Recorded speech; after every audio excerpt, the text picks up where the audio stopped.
Hello hello hello dear students.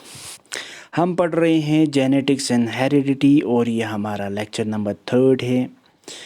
तो अभी तक हमने ये कुछ बेसिक टर्म्स पढ़े हैं कि जीन्स क्या होते हैं, हेरिडिटी क्या होते हैं, इस तरह के सेक्सुअल रिप्रोडक्शन क्या है। इन छोटे छोटे टर्म्स के बारे में हमने पढ़ा है। ठीक है, तो आज के लेक्चर में हम क्या करेंगे, मेंडल जॉर्ज मेंडल, जो एक फेमस साइंटिस्ट है, किसका, जेनेटिक्स एंड हेरिडिटी का। उसके बारे में देखेंगे कि ये क्या था। मेंडल्स का काम, जेनेटिक्स एंड हेरिडिटी सक्सेस होने का मेन रीज़न जो है यही है। मेंडल ने बहुत अच्छा काम किया था जिसकी वजह से जेनेटिक्स और हेरिडिटी जो है काफ़ी हद तक सक्सेस हुआ था। ठीक है, तो देखेंगे किस तरह से ये सक्सेस रहा है। George John Mendel, also known as the father of genetics. देखो, इम्पॉर्टेंट चीज़ नोट करो। जॉर्ज मेंडल को फादर ऑफ जेनेटिक्स बोलते हैं। अब क्वेश्चन आ सकते हैं, who is the father of genetics. ये जो चैप्टर हम पढ़ रहे हैं ना, जेनेटिक्स, उसका फादर कौन है बेटा? जॉर्ज मेंडल ही तो है। ठीक है, असल में ये क्या था, वॉज एन ऑस्ट्रियन मॉन्क। ये एक ऑस्ट्रिया का एक मॉन्क था। ऑस्ट्रिया, देखो ऑस्ट्रिया दो तरह का है, एक ऑस्ट्रेलिया, ठीक है, एक ऑस्ट्रिया। ये दो कंट्री अलग अलग है बेटा, इसको कंफ्यूज नहीं होना। ऑस्ट्रेलिया नहीं है, ऑस्ट्रिया है ये वाला। ठीक है, वो ऑस्ट्रिया से था और ये क्या था, एक मॉन्क था। मॉन्क मीन्स जो रिलीजियस एक होते हैं ना, गुरु की तरह। ठीक है, was an Austrian monk who work it on the P plant. उसने क्या किया, पी प्लांट पर, मटर के पौधे पर एक एक्सपेरिमेंट किया, काम किया। ठीक है, पी प्लांट का साइंटिफिक नेम है पाइसम सेटाइवम। ठीक है, Pisum sativum is the scientific name of P plant. मटर को हम बोलते हैं पी प्लांट। ठीक है, scientific name of P plant. अब जॉर्ज मेंडल ने इस पी प्लांट पर काम किया। ठीक है, क्यों? ताकि he can understand the concept of heredity को समझने के लिए उसने पाइसम सटाइवम को चूज़ किया।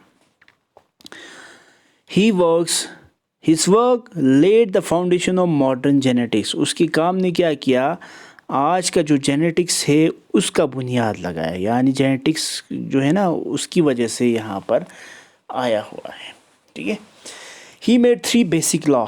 इस जेनेटिक्स में उसने 3 कानून बनाया। जैसे हम बोलते हैं ना, अभी तक हेरिडिटी में हमने पढ़ा कि कैरेक्टर 1 जनरेशन से दूसरे जनरेशन में ट्रांसफ़र होते हैं।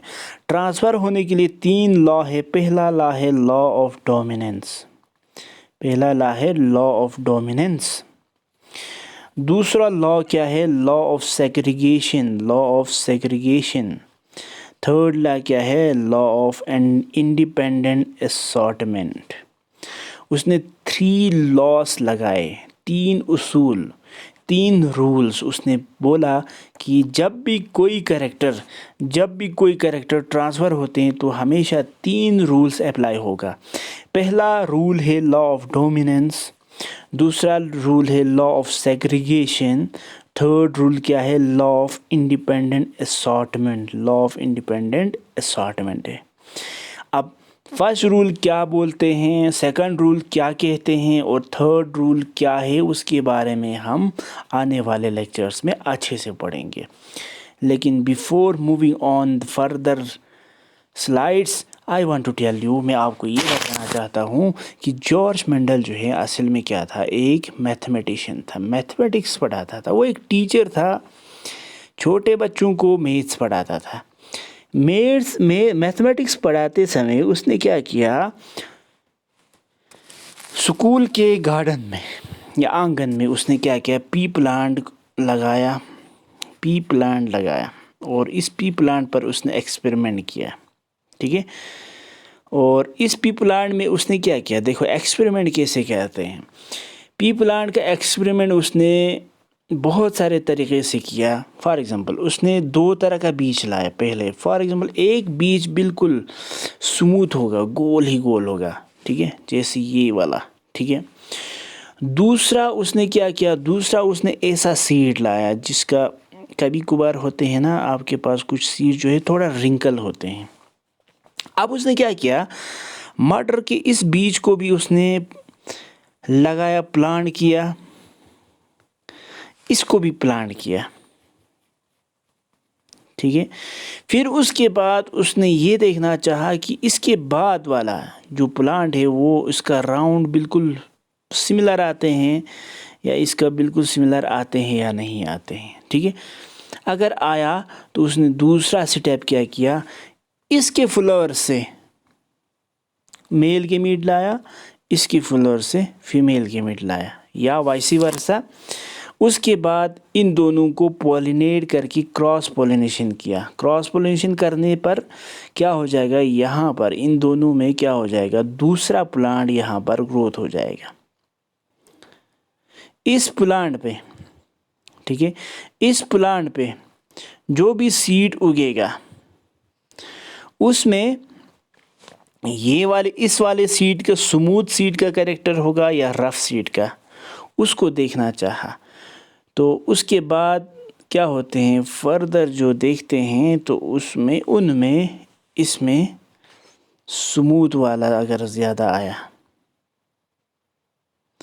ठीक है, तो उसने क्या किया, उसी तरह के स्मूथ दो को क्रॉस किया, इसी तरह का और एक स्मूथ वाला प्लांट लाया, क्रॉस किया, फिर तीसरा किया तो उस टाइम उसको स्मूथ भी आते हैं। दो स्मूथ को क्रॉस करने पर स्मूथ भी आते हैं और रिंकल भी आ जाते हैं, रिंकल भी आ जाते हैं यहाँ पर, ठीक है। तो ओवरऑल मेंडल ने क्या किया, प्लांट के एक कैरेक्टर सीड के कैरेक्टर को लेकर उसने एक्सपेरिमेंट किया। उसी तरह से प्लांट के टॉलनेस को लेकर एक्सपेरिमेंट किया। टॉल एक कैरेक्टर होते हैं, शॉर्ट, ठीक है, लेंथ के बेस पर। उसी तरह से कलर ऑफ द फ्लावर के बेस पर किया। बहुत सारे यानी 7 कैरेक्टर्स चूज़ किया था उसने। जब भी एक्सपेरिमेंट किया था तो 7 कैरेक्टर चूज़ करके उसने एक्सपेरिमेंट किया था, ठीक है।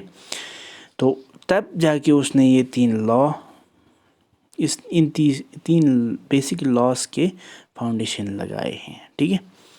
तो मूविंग ऑन, देखो जब भी हमें कैरेक्टर या इनहेरिटेंस को समझना होगा तो उसके लिए हमें कुछ और चीज़ें भी चाहिए होते हैं, जैसे कि डोमिनेंट ट्रेट या रिसेसिव ट्रेट। इनके बारे में भी हम समझेंगे। देखो तो इन दो ट्रेट्स, जैसे इसमें हम पहले ट्रेट्स को समझेंगे। ट्रेट्स क्या होते हैं, ट्रेट्स होते हैं जैसे हम बोलते हैं ना कैरेक्टर होते हैं हम, ठीक है, या हम बोलते हैं फ्यूचर्स, FEATUR फ्यूचर्स, खुसूसियात, ठीक है। उसी को हम ट्रेड बोलते हैं, उसी को हम क्या बोलते हैं, trade means character. Trade means character जैसे कि बहुत सारे किसी के बाल जो है ब्लैक होते हैं, डार्क ब्लैक होते हैं, ठीक है। तो डार्क ब्लैक उसका क्या है, बाल का ट्रेट है, एक कैरेक्टर है ना। उसी तरह से किसी का कैरेक्टर ये होते हैं कि उसका हाइट काफ़ी लंबा होते हैं। उसी तरह से किसी फ्लावर का कैरेक्टर ऐसा होते हैं कि उसके फ्लावर का कलर जो है रेड होते हैं, किसी फ्लावर का येलो होते हैं। तो हर प्लांट का, हर एनिमल्स का अपना अपना एक कैरेक्टर होते हैं। इस कैरेक्टर को हम ट्रेट्स बोलते हैं। अब यहाँ से जितने भी लेक्चर्स हम पढ़ेंगे ना, वहाँ पर हम कैरेक्टर्स और फ्यूचर्स कम इस्तेमाल करेंगे, ट्रेट्स इस्तेमाल करेंगे। तो आप इसमें कंफ्यूज बिल्कुल नहीं करना। ट्रेट्स जब भी इस्तेमाल करेंगे तो आप यही समझना कि हम कैरेक्टर्स की बात कर रहे हैं या हम फ्यूचर्स की बात कर रहे हैं, ठीक है। आई होप आपको ये समझ आया होगा।